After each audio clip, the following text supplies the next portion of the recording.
Thank you, sir. All right. Are we ready to stream? Yeah. All right. I didn't know the So sorry. Hey, Funny, can you just push that door to you right there? Or over the door. Thank you. Perfect. Well, thank you for being here. Welcome to the new quarter in our study of 2 Corinthians and Galatians. And welcome to all of you out there in internet land. We're glad to have you with us as well. I just passed out an outline of kind of what we're going to be studying this semester. We're doing the first 2 months. We're going to try to get through 2 Corinthians, and the final month in January we're doing Galatians. So this is an outline of kind of what we'll be going through. And if you want to read each week ahead, then email me if you have any questions or any things you'd like to discuss in particular about class, and I'll be trying to work those in as we can. I found this picture on the internet. I thought it was kind of a cool picture of Corinth back in the day. That's the Temple of Apollo, at least what's left of it. And I had to chuckle a little bit because it was titled 2 Corinthians and Galatians. And it made me think about, I don't know if y'all remember this, back, I think it was like 2015, when President Trump was running for president, there was a media clip. You remember that? Yeah, there was a media clip. I guess he was trying to like woo evangelical voters or something, but he said, yeah, I've been reading 2 Corinthians this week. I've never heard it called 2 Corinthians before. At least he was reading his Bible, so that's good. And then he said that his mom was from Scotland or somewhere. I don't think I heard that part of it. And that's what they said. Was for 1 and 2. 1 and 2 Corinthians. Oh, so we're going to get into that a little bit this morning. But we think it's only the way we say it. Exactly. We're so used to saying things the way we say them. So this is the plan. Again, I think it would be helpful if you would try to read the section. None of them are really long prior to class. And then again, if you have any questions or want to talk about something in particular, let me know, and we will work that out. So what I'm going to do this morning, first we're going to start. How many of you, come on in, Jim. How many of you were in Earl's class last quarter on 1 Corinthians? Anybody? I must have tired of Corinthians. Oh, well, that's good then. I was afraid I was going to be redundant here with the introductory stuff and what he had gone through. Come on in, Brother Bill. And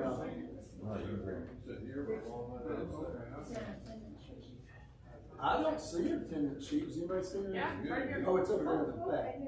Yeah, someone send it around. Good morning, Brother Bill. Come on in. Make yourself at home here.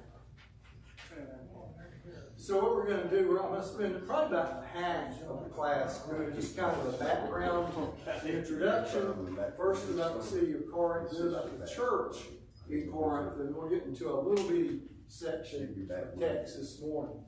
So Corinth itself was a fairly prominent city. At the time of Paul's writing, it was probably the 3rd largest city in the Roman Empire. You had Rome, you had Alexandria, and then you had Corinth.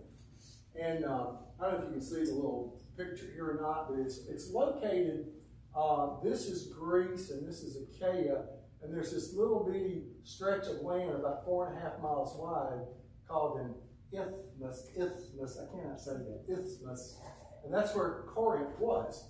So it was kind of strategically situated. They had a canal there that you could go, from one side to the other without having to come way down here and going all the way around Achaia and then going back up. It's kind of analogous to what we have at the Panama Canal today. We're not having to go around the Cape Horn of Africa. So anyhow, because of this, they got a lot of commercial traffic north and south from Macedonia, which is up here, down in Greece, and also east-west from the Mediterranean going further to the east. Come on in, let's see. I have a few, any of you came in late, I've got a few extra schedules of what we're going to study. Pass those around this way. We've got one for you. Here we go. So it was a fairly prominent city at that time. It's actually a very old city. That's probably 2. Bill, you take one too. You don't know? I'm sorry. Got it? There you go. Going all the way back to the 8th century BC. And it was pretty much sacked in 146. I forgot this guy's name. There was a Roman general, Maximus, something like that, that sacked it in 140, really completely destroyed it. But about 100 years later, when Caesar came to power, he redeveloped it as a Roman colony. And that's when it really began to prosper and develop. And again, it was on that little 4.5-mile isthmus, and then you could avoid going around the whole peninsula by going across that. So they got a lot of trade because of that. It was mainly freedmen who repopulated it under Caesar. So they were like one notch above slaves on the social status ladder. There were no real big aristocrats there, anything like that. But any status that you did have was tied to how much money you had. And so there were some people there that had a little money, not a lot, but a little money. And because of all that traffic, east, west, north, south, it was really a melting pot. You had just about everything of peoples and cultures and religions and all sorts of things in Corinth at this time, which is part of the problems we see in these letters in 1st and 2nd Corinthians, is that they got all that background to them. So the church there, we're going to start now talking more about the church itself in Corinth. Anybody remember when that was started? Read the slide. Paul's second missionary journey. This is Acts 18. Yes. If you're into your history in Acts. Yeah. So he started over here. Am I going to go off camera, John? It's okay. I'll come back. No, you're fine. That's all right. He starts in Antioch. He goes back to his hometown of Tarsus. Then over in Asia Minor to Derbe, Lystra, Iconium. This is kind of where they picked up Timothy. Then to Antioch, the other Antioch. I guess this is Pisidian Antioch. Then he gets that call to go into Macedonia. Hey, come over and help us. So he goes up to Troas, then crosses over to Philippi, Thessalonica, with a couple letters to those churches, and then comes down to Athens, Greece, and then crosses over from Athens. It's about a 2 to 3 day trip sailing from Athens over to Corinth before he starts heading back over to Ephesus, which is where he leaves from this point. So he is there. Timothy is with him, which is going to be important in the text that we look at this morning. In Corinth when they found it. And it's probably 51, 52, maybe AD, I think is what people say is supposed to be the time in which it's founded. So, as usual, Paul's a Jew, so what does he do? Saturday he goes to the synagogue, right, where the Jews are, tell them about Jesus the Messiah. They don't take too well to that. In fact, some of them get real hostile. There's a new Roman proconsul called Gallio. They try to get him to take Paul in prison or whatever, and he's smart enough not to get involved. It doesn't do that. So at that point, Paul starts going to the Gentiles instead of the Jews. And by the time we get to where we are today in 2 Corinthians, the church is mostly Gentile. There may be a few Jews, but it's predominantly Gentile. And a lot of the attitudes that they have were kind of related to the culture of the time. They really regarded speakers, philosophers in particular. In the past, they had Socrates, Plato, Aristotle, all those guys. They're current day philosophers in Corinth here. And in a way, the way they viewed it, kind of how you said what you said was more important than what you said. As long as you were eloquent and could speak well, and it didn't really matter what you said. It's kind of like some of our politicians today. Don't listen to what they say, it's just how they say it. But that was kind of what they kind of hung their hats on. And so they drew a lot of fans and support for those different speakers. And the church got caught up in that too. We're going to see there's some issues in this church at the time of the writing of 2 Corinthians because some people have not accepted Paul. He said he wasn't an eloquent speaker, right? And some people just didn't accept him really as being an authority, as being a real apostle. Although we're going to see he calls himself an apostle. If at any point you raise a question, Philip, this is small enough we can do that. So some of the themes we're going to see this quarter, suffering, we're actually going to talk about that in just in a few minutes. Come in, Herschel. Again, Paul talked a lot about his suffering in his letters. And some of the people saw that as an indication that, well, maybe he's not really an apostle. He suffers that much. It's kind of like a Job perspective. He must have done something wrong if you're in this boat, right? And they kind of had that outlook on it. So we're going to talk about suffering today. They were also a little bit put off with him because he had said at one point that he was going to come see them, and then he didn't. Something came up and he didn't, and they were like, said you're going to come, and he didn't come. So they were kind of had a little bad attitude about that. There's a lot in here about being a leader in a church where there are a lot of issues going on. This is certainly relevant probably to most any church today. And then another thing is Paul refuses to accept their money. He will take money to send down to Jerusalem to help the poor people in Jerusalem, but he works as a tent maker. In fact, this is where he meets Aquila and Priscilla, and they were tent makers too. So there's a natural little affinity right there between them. Now, the interesting part about 2 Corinthians, if we want to call it that, is that he actually wrote at least 4 letters to this church. We have what we call 1 Corinthians and 2 Corinthians, but there was a letter before 1 Corinthians that he actually refers to in 1 Corinthians. If I can find my reference here. If you want to look at that later, I'm not going to get into it. But 1 Corinthians 5:9, he talks about the letter that I wrote you previously. So it obviously was one before that. And some people actually think that might be contained in 2 Corinthians between chapter 6, verses 14 through 71, because that's kind of out of, if you read the text through, it's kind of out of place. And if you pick it up and lift it out and read straight through, it makes a lot more sense. So we don't know. But he did write a letter before 1 Corinthians. And then in between 1 and 2 Corinthians, he wrote what was called the severe letter. He actually went to visit them, and it didn't go very well.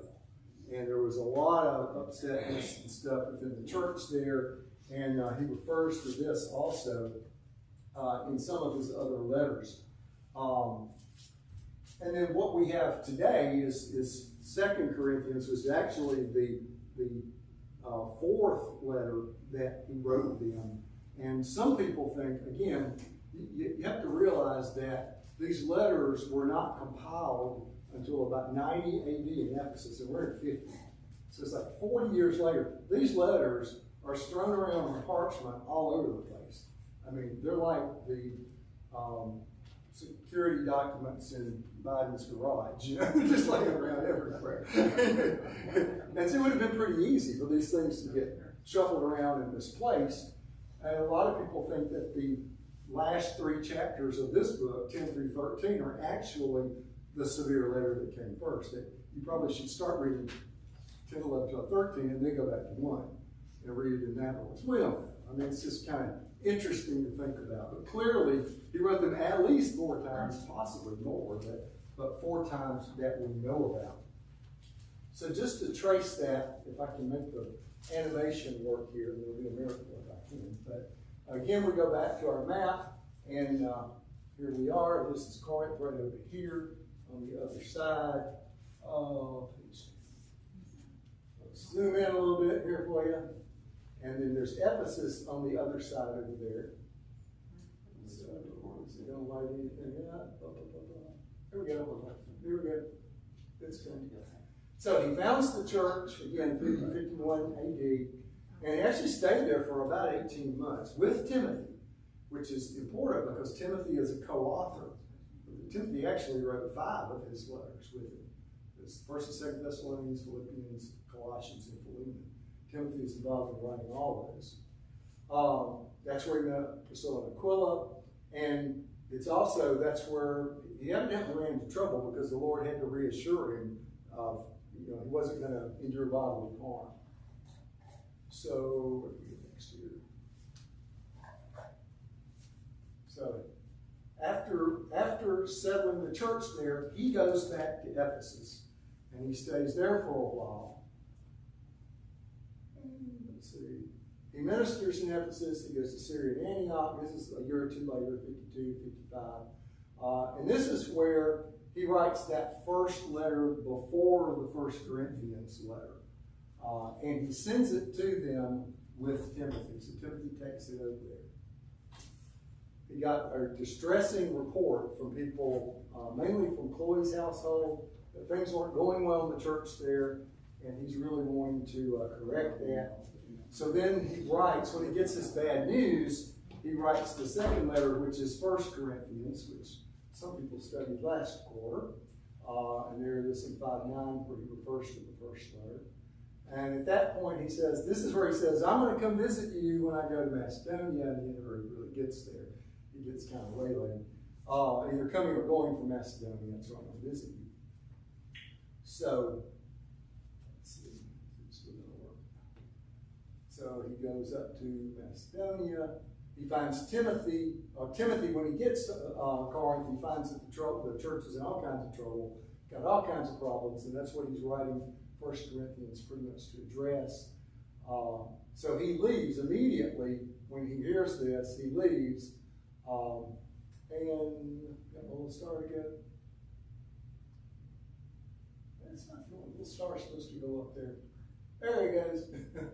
He goes back over to Corinth. One more time. Here we go. So he visits a second time. This is where he has the painful confrontation that we'll look at next week in chapter 2. And he had told them in the first chapter that they should avoid that, but it happened. And there's a lot of hostility. There's evidently one, maybe two people there who reject him as an apostle. And they have gotten some people in the church to agree with them. And so he's kind of got his back to the wall. And he's really defending his own apostleship in this church. Can I ask, why did they reject him? Huh? Why did they reject him? Well, I'm sure they probably had motives related to their own personal gain, probably. But again, because of his sufferings, they thought he can't be an apostle and suffering that much, right? And somebody with God's on their side wouldn't be suffering like that. They were just trying to discredit. They really didn't like. He was preaching, and we'll get into it. He was preaching that you should live a right lifestyle, and this was a very licentious place, so they don't want to live a right lifestyle. Right, exactly. So they were kind of playing the political side of things, more or less, I think. Okay, we know that. A little bit more of this, and then we'll get to the text. All right, so he goes back to Ephesus after that painful visit. And then he writes the third letter from Ephesus. This is what we would call 2 Corinthians, the third letter. And Titus takes this one over, not Timothy, but Titus. And it's referred to, again, we'll see that next week. Showing his love for them, but saying, hey, we got standards here, we got to live a certain way. We can't live the way you guys are living. And he's demanding that they punish these guys that are kind of ringleaders in the opposition against him. And then, meanwhile, things in Ephesus are looking grim. He faces some kind of really deadly peril that he talks about, despairing even of life. So he thought he was going to be killed, but he wasn't, obviously. So he's back over here. At that point, he goes up to Troas, again on his way to Macedonia. He's supposed to meet Timothy there to find out how things are going, but Timothy is a no-show. Titus. He's supposed to meet Titus there, and Titus doesn't show up. And then he really gets concerned, like, what's happening to Titus? So he goes on to Macedonia. There's my little star. Go on, little star. There you go. Now he's up in Macedonia.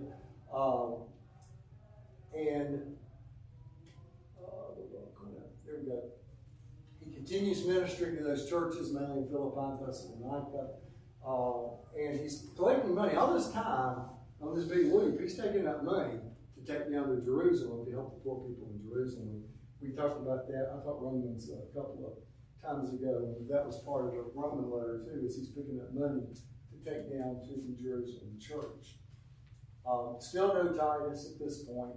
Finally, he meets Titus and he gets a good report. Things are getting better in Corinth now, and it makes him happy, and he thinks maybe that severe letter, maybe that really bad one that he wrote him, didn't completely alienate them from him, because things seem to be a lot better now, and the worst is over. And let's see, where's my page down? There we go. So, a lot of things we can gain out of this book, but a good part of it is how you deal with messes in churches, because they had a lot, and he had to deal with a lot of this. So he's got an unhappy church, and it's like, how do you do this as a church leader? How do you discipline people who don't want to be disciplined? You probably had to deal with that in the past, right? How do you, as an elder, how do you manage situations like that where people don't want to be managed, right? That's very common, everyday kind of stuff. If people are challenging your credibility, what do? Do you defend yourself? Do you not defend yourself? How do you handle that? And this one, I think that third one's a really good one. How do you not just win the argument? It's one thing to win an argument with somebody, but how do you win the person over? That's a totally different thing. You can win the argument and lose the person, right? So Paul had to try to do both. He had to try to win his argument, but also win the people over. And how's he going to show them the right view in doing this? So did it work? Was he successful in doing this? I think there's some hints later on that he was. So, chapters 10 through 13 was pretty bad. We'll see when we get there later in the quarter. But later, and we get this in Acts chapter 20, he spent a winter with them after all this fuss and ruckus. And evidently things were good enough, were fairly stable then, because that's when he wrote Romans. He was in Corinth when he wrote Romans. And he was able to do that. He was able to write a pretty nice letter to the Roman church during that time. So things must have stabilized a little bit. Also, he told the Romans in that letter that the Corinthian folks were actually contributing to the church down in Jerusalem, that he was going to be taking some of that money down there. So he got them to cooperate from that standpoint. But a little bit later, this is about 40 years later in 95, Clement, who was the bishop of Rome, wrote a letter to the Corinthian church and said, you guys have a lot of divisions. Does that sound familiar? It's like the first chapter of 1 Corinthians, right? So some things never change, right? That part of it didn't evidently clear up over time as well. Okay, so that's our background. Let me see where we are on time here, just so I know how to plan this. Any questions about any? That's a lot of stuff to go through, but I just wanted to lay that background.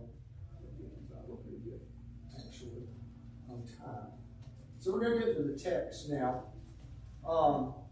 We can call it 2 Corinthians, we can call it 2 Corinthians, we can call it 4 Corinthians, whichever one you want to call them.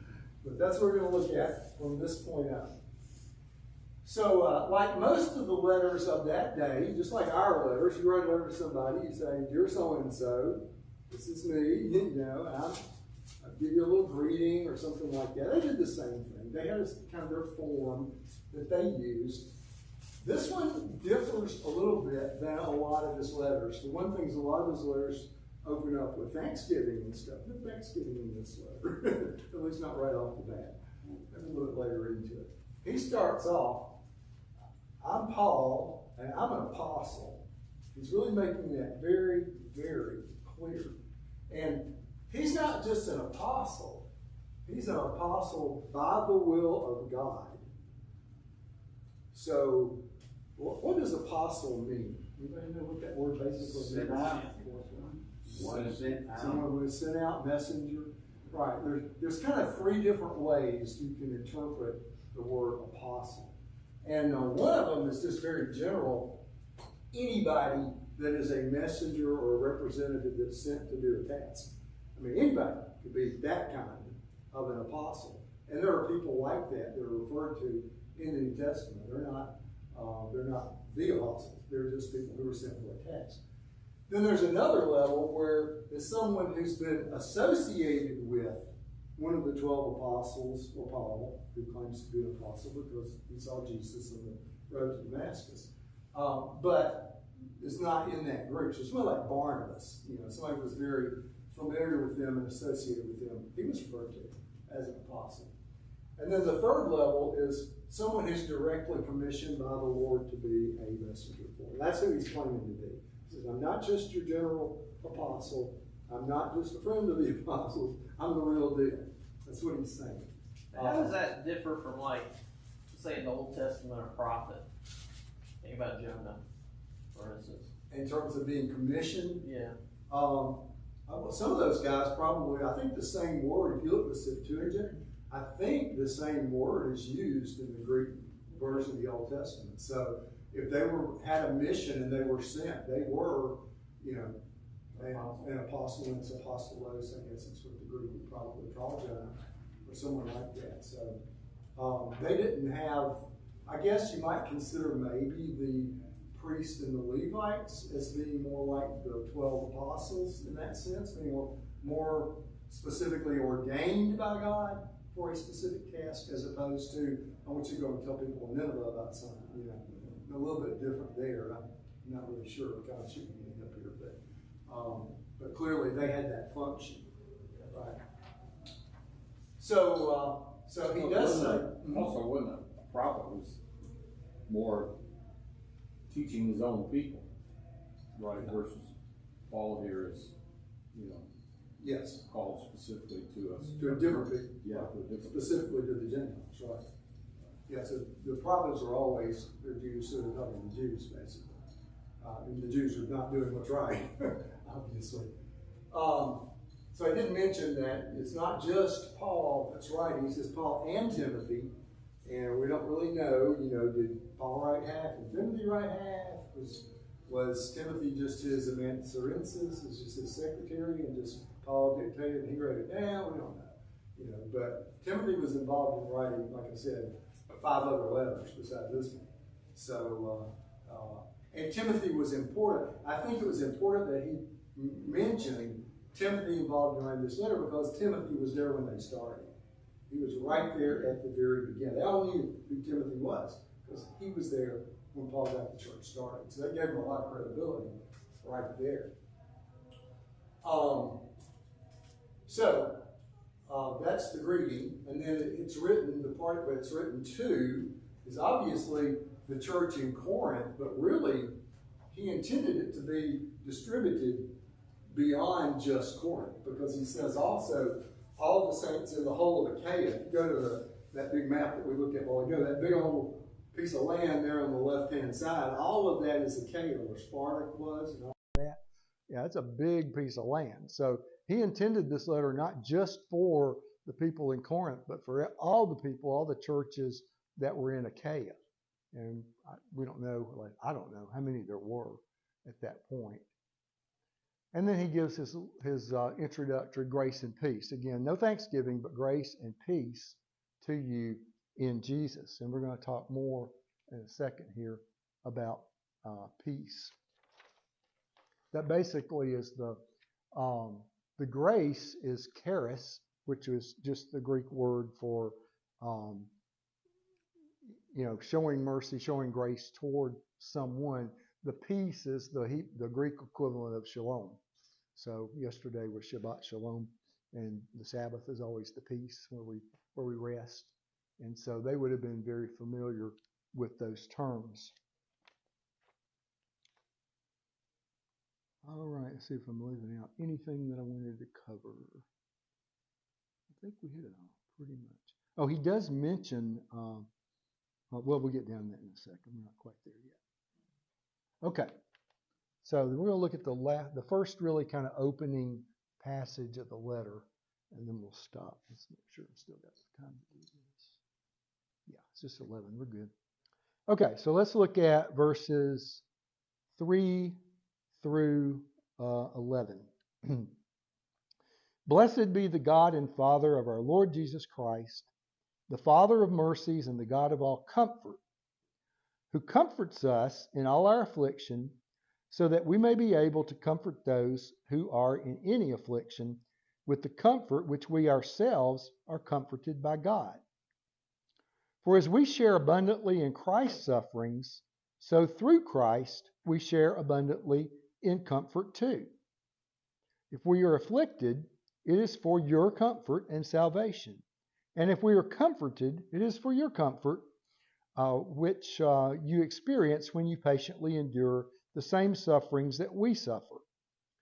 Our hope for you is unshaken, for we know that as you share in our sufferings, you also will share in our comfort. For we do not want you to be ignorant, brothers, of the affliction we experienced in Asia. For we were so utterly burdened beyond our strength that we despaired of life itself. Indeed, we felt like we had received the sentence of death, but that was to make us rely not on ourselves, but on God, who raises the dead. He delivered us from such a deadly peril, and He will deliver us. On Him we have set our hope that He will deliver us again. You must help us by prayer, so that many will give thanks on our behalf for the blessing granted us through the prayers of many. So, what word pops out to you there in that passage? He uses it 9 times. Comfort. Yeah, comfort. Now, what do you think of when you think of the word comfort? What first thing pops in your mind when you think of comfort?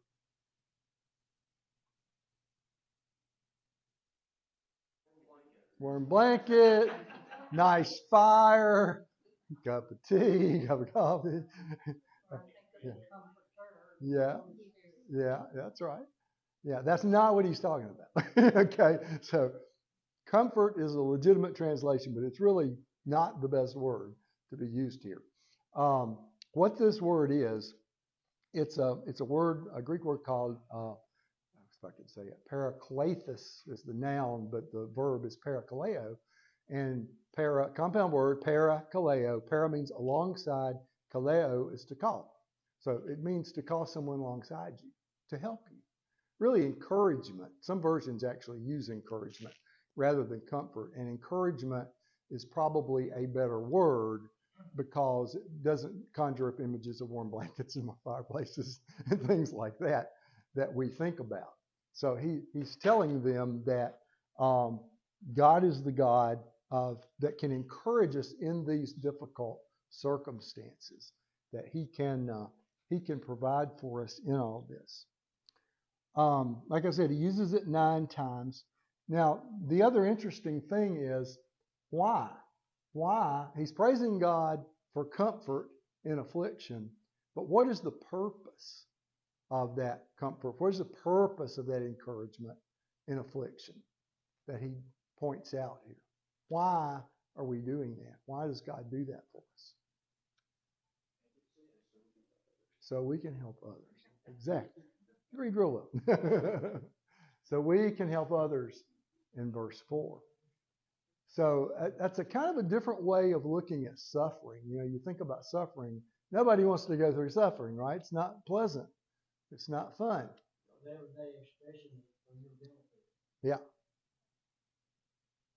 Yeah, he sees it as a way that God works to help other people. When we go through suffering, he's allowing, and that's the way we should really view it. The perspective should be, I get to do this. I get to experience this because it's going to help me help somebody else.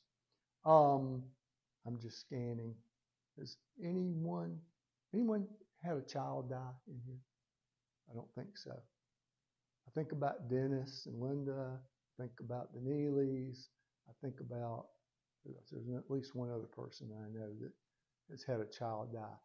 You know, I would have no clue how to go help someone whose child had just died. But they can, because they've been there.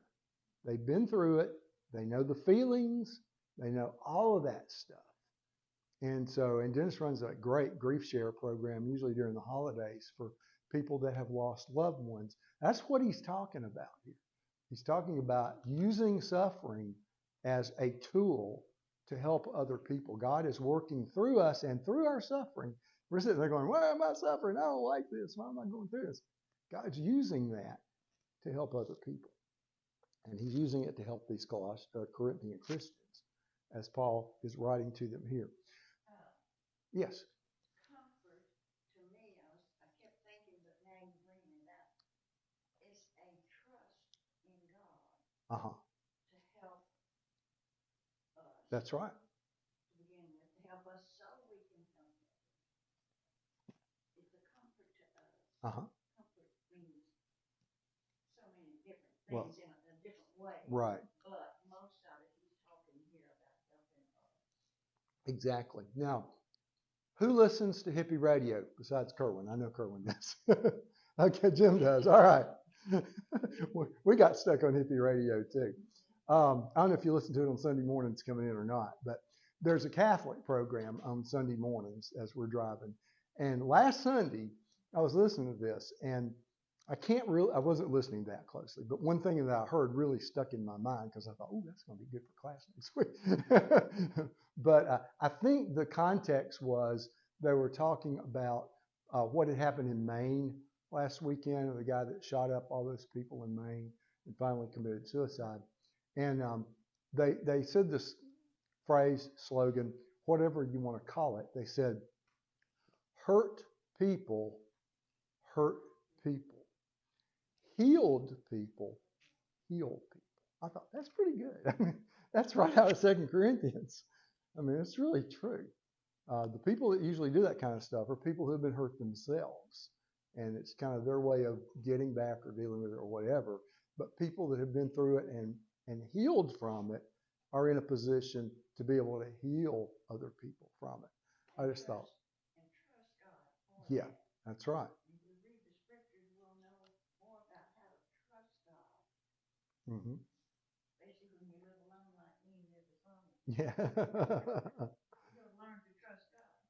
So in verses 5 through 7 here, he kind of gives his perspective on suffering. And again, this is part of his problem here is Paul wears his feelings on his sleeve a little bit. He's not afraid to write about all the stuff he's been through. You know, it's lots of stuff. And that's part of his problem is they're questioning, are you really an apostle if you've been through all that? Because how could you be God's person? How would he let you go through all that if you're really an apostle? And he's having to kind of come back and fight against that a little bit in those verses there, in his past experiences in verses 8 through 10. So let's see what else I wanted to get into in this before we go on. We talked about perichoresis. Yeah, I think I found a couple of quotes I thought were pretty good. Of Christians' perspectives on suffering. Polycarp, who was a bishop in Smyrna and was martyred, he was burned at the stake, I think. They say right before they put him in the fire, he said, I thank you that you have judged me worthy of this hour. It's like, boy, that's an attitude. Thank you for throwing me into this nice hot fire. Yeah. Holy cow. Kind of hard to believe, isn't it? Yeah. And then Leo Tolstoy said, it is by those who have suffered that the world has been advanced. In other words, all the people that have put the world forward because they were willing to suffer for it. So those are non-biblical sources, but I thought had some insight into what we're talking about here. All right, we're probably just about out of time, and I think I did have 4 minutes. One discussion slide, if we can do that. So as you read this, as you listen to it, do you get any sense of what Paul thought about God? How did Paul view God in this passage? Any ideas? It's kind of a broad question that made you think. He says he's the father of compassion, Mm-hmm. God of all comfort. I was thinking when you said the word for comfort there, para, Right. whatever. Right. But that's the word, he gives us the comfort. Mm-hmm. The Holy Spirit. Yeah, the Holy Spirit's the same word. Same word. So I think about called alongside. Right. To comfort us. So not only is he a comforter, but he gave us a comforter as well. Yeah. I forget who I got this from. I'm looking at a bunch of different sources for putting this together, but they pointed out that Paul didn't view God's actions as deriving from his character. I mean, it wasn't that they do derive from his character, not the other way around. Sometimes we think that it's his character necessarily that drives his actions, but it's really the other way around. It's primarily it's his character that drives his actions, not his actions that drive his character. Okay, so it's what he is what causes him to be that way, to have that kind of compassion. And he's not like a developing God where he's going to get better and better and better. It's always there. And in history, what we see in history is revealing the character of God by the things that are the actions that are happening are revealing his character. I thought that was kind of an interesting view on it. So what about his view of suffering? There's a lot in here about suffering. So there's one thing that's really obvious about his view of suffering. We've already talked about it, right? It's that it helps others, right? It's for the point of it is to help others. But suffering is signified by physical and emotional distress as well as persecution. But one thing that's interesting is that Paul doesn't promote suffering. He doesn't say, oh, let's go out and see how we can get beat up today. I want to suffer more for God. He doesn't really advocate suffering. It's just something that will happen to us probably if we're living a life of faith. And it's not really the suffering necessarily it teaches us. It's God working through the suffering that teaches us. And then finally, Paul's view of ministry. Praise. We should be praising God for suffering.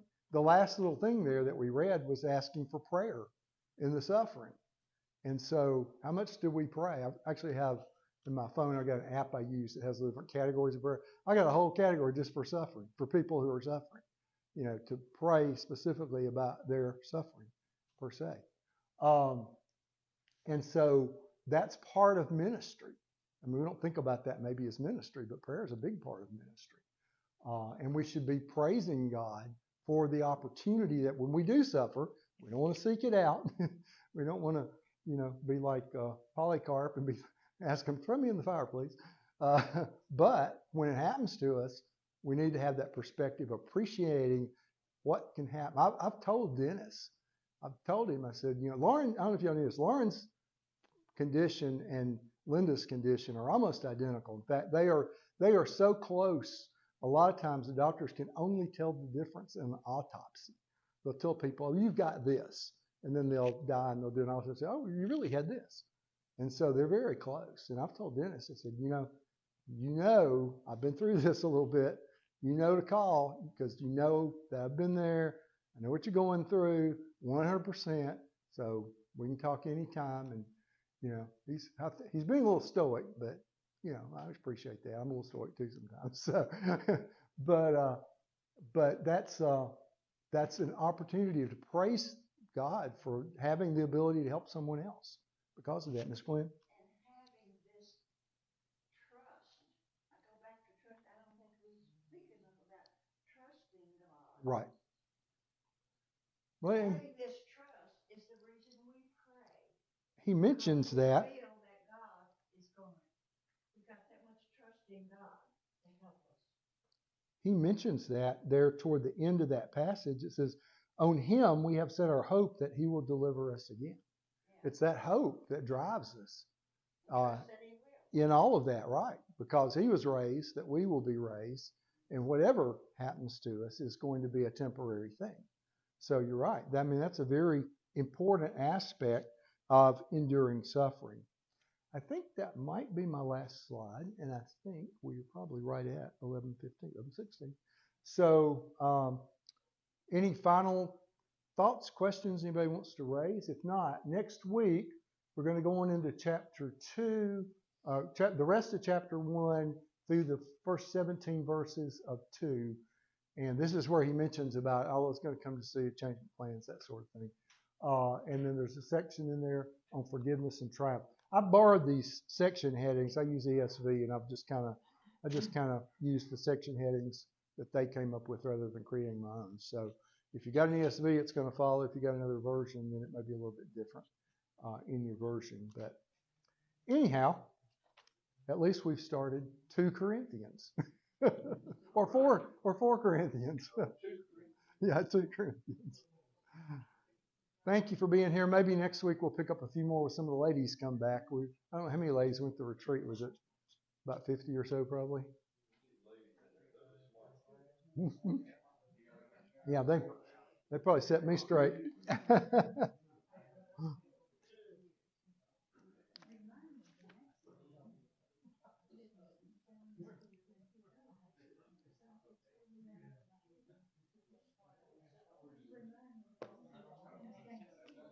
Whoops.